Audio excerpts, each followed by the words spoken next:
Hello, BookTube. Who's up for a little mail on a dark, cold Wednesday on the first day of May here in Boston? I've got a small shipment here. I didn't want to go through it without you. I don't know if there'll be more mail today, but this one looks promising. So let's see what kind of trouble we can get into. Let's see what's in here that will interest you and me. So this first one looks like a gigantic advance copy of something. Here, do you want? Oh, here, you should take a look at the bean, right? Ooh, there's the bean. Yes, there she is. Who are all those people, Bean? Who are they?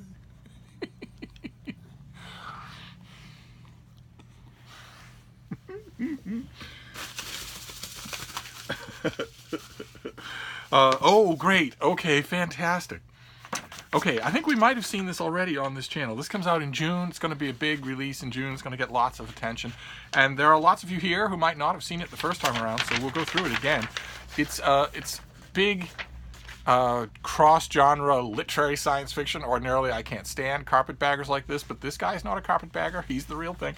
He's just writing books that can get reviewed in the New York Times Book Review. This is Neal Stephenson, and the book is Fall, an enormous book of his about uploading your consciousness to cheat death. When billionaire video game executive Richard Dodge Forthrast is pronounced brain dead and put on life support, his family is forced to follow his unconventional last wishes. Dodge's brain is scanned and its data structure uploaded and stored in the cloud. In the coming years, technology allows Dodge's brain to be turned back on, an achievement that is nothing less than the disruption of death itself. An eternal afterlife, the bit world, is created in which humans continue to exist as digital souls. But this brave new immortal world is not the utopia it might at first seem. And I've expressed reservations before about this author. This author has gone on to he has gone on to write. He writes enormous doorstop books, and a lot of them often strike me as needlessly so. I read this. I'm looking forward to reading it again. I will probably wait until I get a finished copy to read it again. I read this through the first time. This is my favorite of his books in quite some time. Its depiction of the main character,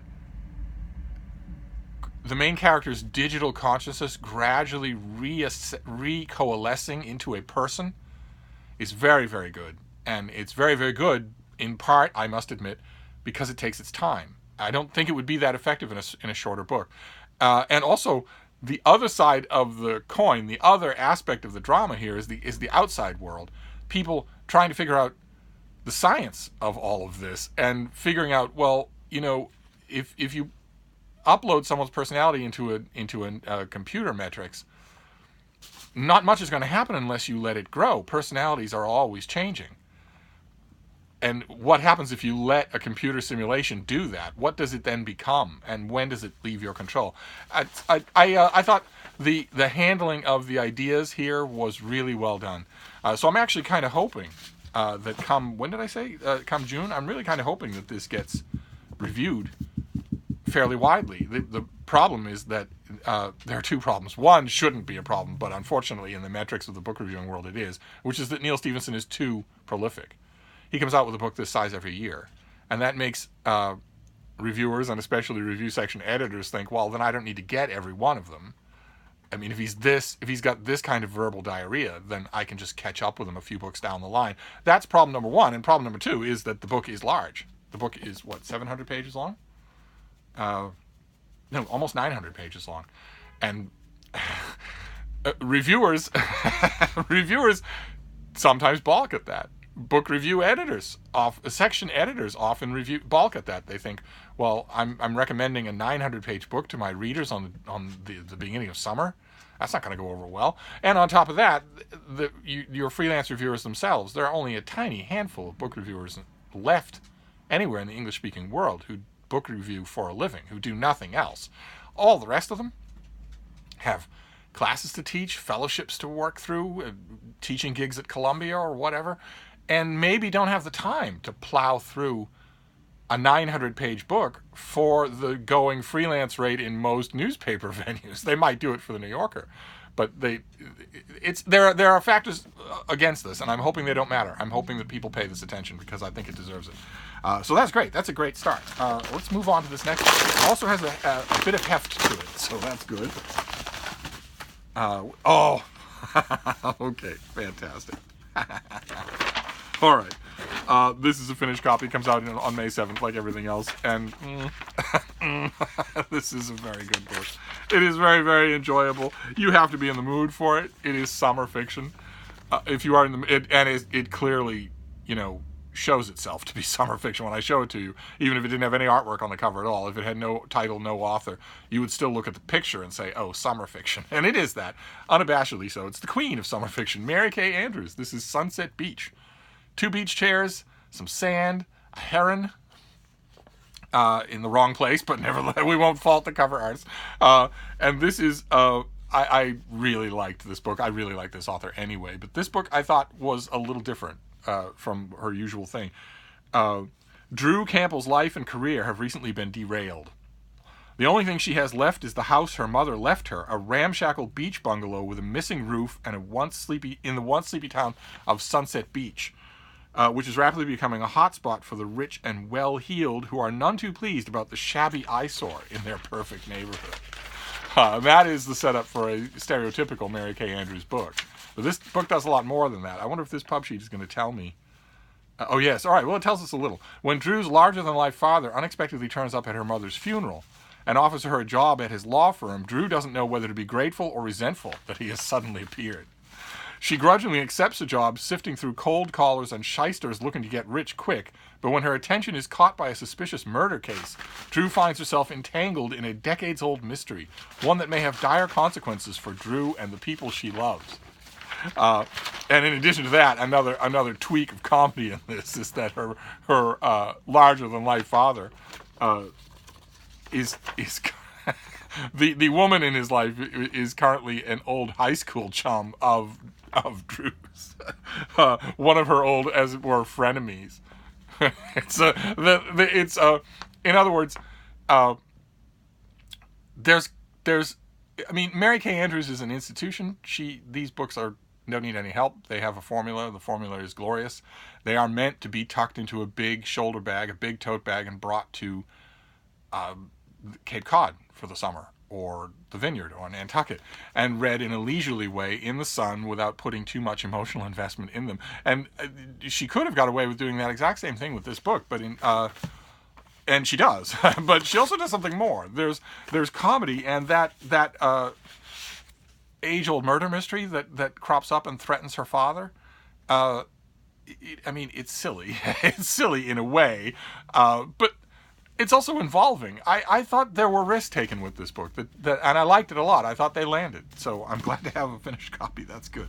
Then we'll do some cardboard. We have a couple of cardboard things, and then we end with a box. So we'll see what we have here. The Bean has completely given up on any of this. He just wants to relax. Okay, what is this? Oh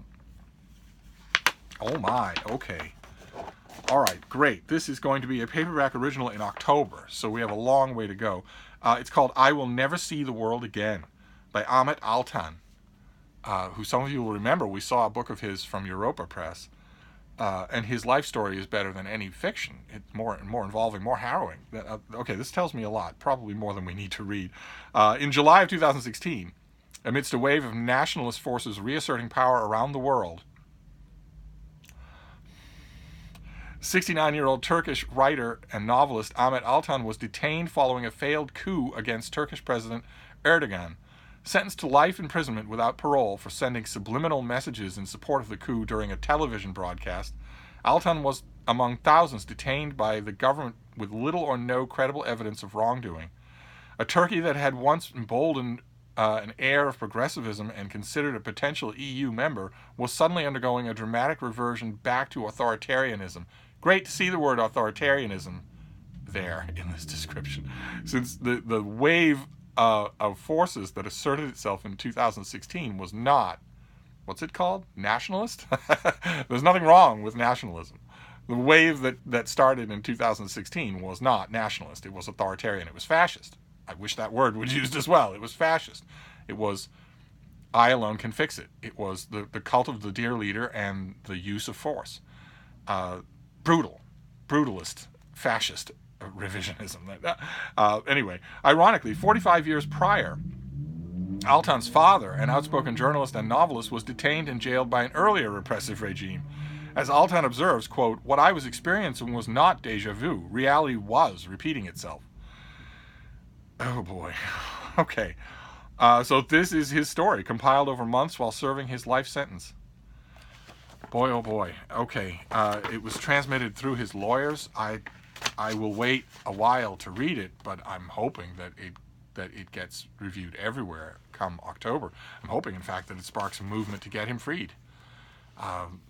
Unfortunately, that movement would be good on its own. Ethically, it's the right thing to do. But in this case, it won't come to anything because the Turkish tyrant who jailed this guy for subliminal messages for life, a writer for life, has no firmer ally than the President of the United States, who wishes that he could impose that kind of rule on his own people and who's awful close to doing it. So I don't hold out any hope of a letter writing campaign like that doing any good, but I would love to see it. I would love to see this book get reviewed everywhere as a thumb in the eye to authoritarian fascists everywhere. Great, though. All right, let's move on to this next one. That's going to be a paperback original in October. What is this next one? Ew, gross. I accidentally touched an invoice. Okay, what is this? Oh my. Oh, goodness gracious. Okay. This comes out in September, in early September. And it is by P.E. Caquet, Caquet. And it's called The Bell of Treason. The 1938 Munich Agreement in Czechoslovakia. Oh my. Oh my. A dark blot on Neville Chamberlain, the man in the middle of the cover there with the mustache. A dark blot on him. What he was willing to do for peace. Let's see here. Drawing on a startling wealth of previously unexamined material, the author delves beneath a crucial episode in the prelude to World War II, shedding new light on the Allies' responsibility for this landmark agreement with disastrous historical consequences. With the publication of The Bell of Treason, the history of the events leading up to the Munich Agreement and its aftermath is told for the first time from the point of view of the people of Czechoslovakia. The author explores the people who tried and failed to resist the Nazis and the foreign politicians who gave their country away. Which is absolutely true. It's absolutely true. Basing his work on countless previous unexamined sources, including newspapers, radio broadcasts, memoirs, private journals, army plans, and records from deep inside the Czechoslovakian government archives. The author presents one of the most shameful episodes in modern European history in a tragic new shape. Among his most explosive revelations is the strength of the French and Czechoslovak militaries before Munich. Germany's dominance turns out to have been an illusion. In other words, the case for appeasement never existed. All right, okay. All right, this is due in September, and I want to read it right now. I have way too much to do, so I'm going to let this percolate for a bit. But my. Oh, my. If there is truth to that, I can't wait to see what this author does with those sources. I can't wait to see.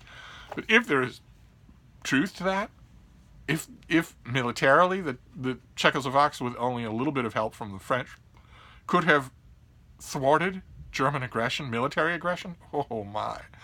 I mean, Neville Chamberlain looks bad in this circumstance anyway. He would look much worse, unless he didn't know. All right, I'm not going to talk myself into reading this right away because I have a lot of other stuff to do before the autumn.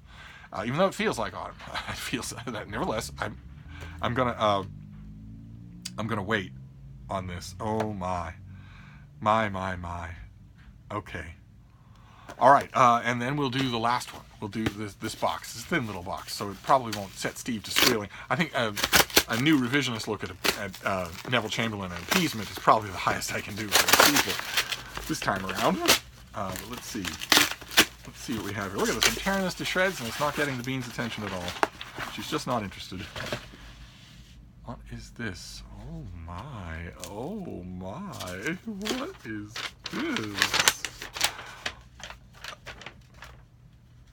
Oh, okay. This is due on the 1st of June from the University of Nebraska Press, and they have taken the crown from Appeasement.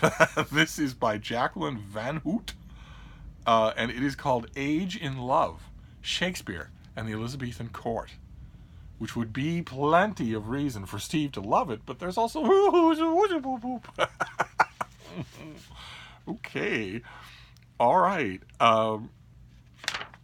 In the title, Age in Love is taken from Shakespeare's Sonnet 138, a poem about an aging male speaker who, by virtue of his entanglement with the dark lady, vainly performs the role of some untutored youth. The author argues that this pattern of age in love pervades Shakespeare's mature works, informing his experiments in all of the dramatic genres. Bottom, Malvolio, Claudius, Falstaff, Antony all share with the sonnet speaker a tendency to flout generational decorum by assuming the role of the lover normally reserved in Renaissance culture for young men. Okay. All right. Not only has Appeasement been bumped to number 2, but this is June 1st, so I can read it today. And the author is a professor of English and University Distinguished Teaching Professor at the University of North Texas. Okay. All right. Well, that goes to the front of the list. Fantastic. Okay.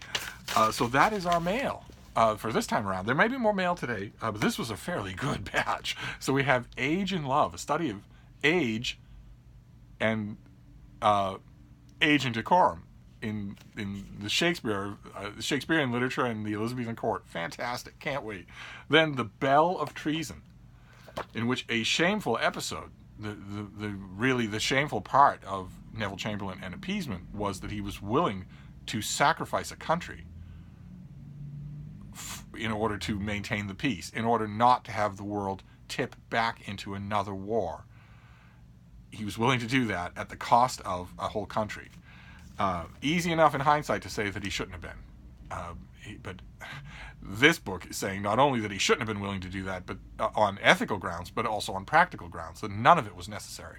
Oh, I'm going to wait a bit, but I'm intrigued. Then I Will Never See the World Again by Ahmet Altan. We all have to hope that that title is not true. Somehow, that title is not true. Then Mary Kay Andrews, Sunset Beach. Talk about odd companions on a pile. One doesn't get more dramatic. One doesn't get sillier. But we have to read both of those kinds of things. And lastly, Fall by Neal Stephenson. His latest doorstop about a man who leaves posthumous orders to upload his consciousness into the cloud. But it's also about more than that. It's about what would that actually entail, what would happen, and what stories might devolve around that. And ordinarily, I would also fault this author, in addition for his how garrulous he is, how he just goes on and on. I mean, even in this book, which I like, there were whole pages where I was thinking, if I were an editor, I would just draw a line through this page, just cut the whole thing, take it all out. It's not necessary, and it's also, unbeknownst to you, not interesting. But I would ordinarily fault the author for that. I would also ordinarily fault him for the same thing that I fault all contemporary writers for, which is an inability to end a book. But this one has a very satisfying ending, so I'm glad to see another copy of it, and I'm curious to know what kind of coverage it will get come June. But anyway, that's it for now. That is the mail for now, but we have lots of other stuff to talk about, so I will be back. Thank you, BookTube.